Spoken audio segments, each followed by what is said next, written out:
என் இனிமையான வணக்கங்க. இப்ப நாம சொரக்காய் நம்ம குழந்தைங்களுக்கெல்லாம் பிடிக்காது, அதனால புதுசா ஒரு வெரைட்டி எப்படி செய்யலாம்னு பார்க்கலாம். ஒரு காயை எடுத்துக்கணுங்க. நல்ல இளங்காயா இருக்கணும், நல்லா பிஞ்சா இருக்கணும். இது நல்லா கட் பண்ணிக்கிங்க.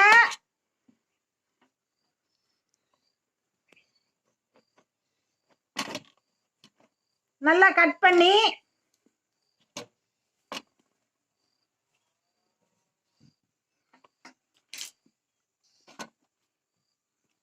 பீட்ரூட் சீவில நல்லா பொடி பொடியா சீவிக்கிங்க.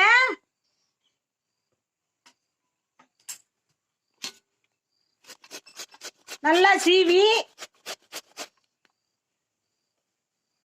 பாருங்க, நல்லா இப்படி சீவியாச்சு. இதை நம்ம ஒரு பீஸ் போதுமானது. பாருங்க, நல்லா பொரியலா சீவியாச்சு. இதை நம்ம மிக்சியில சேர்த்துறோம். நல்லா சேர்த்து அத்துடன் சோம்பு சிறிதளவு நமக்கு தேவையேற்ப வாசனைக்கு இதே சேர்த்துக்குங்க. நன்றாக அரைக்கணும். நைஸா அரைச்சிட்டு தோசை ஒரு 10 தோசை ஆகிற மாதிரி இப்படி கிண்ணத்துல எடுத்துக்குங்க. இதை அரைச்சி இதுல சேர்த்து நம்ம தோசை, சொரக்காய் தோசை எப்படி செய்யறதுன்னு பார்க்கலாம். பாருங்க, நைஸா அரைச்சாச்சு. இதை நம்ம இப்ப அரிசி மாவுல கலக்க போறோம். கலந்துட்டோம். தோசை ரெடிங்க. இது குழந்தைங்க நாம சோம்பு சேர்த்துருக்கிறதுனால நல்ல மணமாகவும் சுவையாகவும் இருக்குங்க. இது நீர் சத்து அதிகம், கிட்னிக்கு நல்லது. குழந்தைங்களாம் இதை விரும்பி சாப்பிடுவாங்க. இப்ப தோசை சுடுறத பார்க்கலாம். பாருங்க, தோசை ரெடி ஆயிருச்சு. இதுக்கு நாம தக்காளி சாம்பார், தேங்காய் சட்னி, உருளைக்கிழங்கு குருமா எல்லாமே சேர்த்துக்கலாங்க. அவ்வளவு சுவையா இருக்கும்.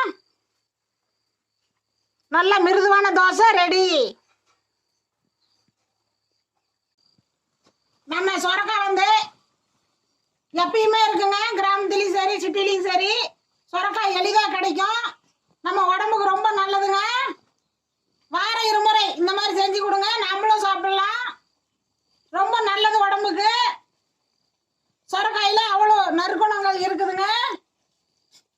மேல விவரங்களுக்கு ஈஸ்வரியின் 4 மூலிகை சேனலை ஃபாலோ பண்ணுங்க. நன்றிங்க.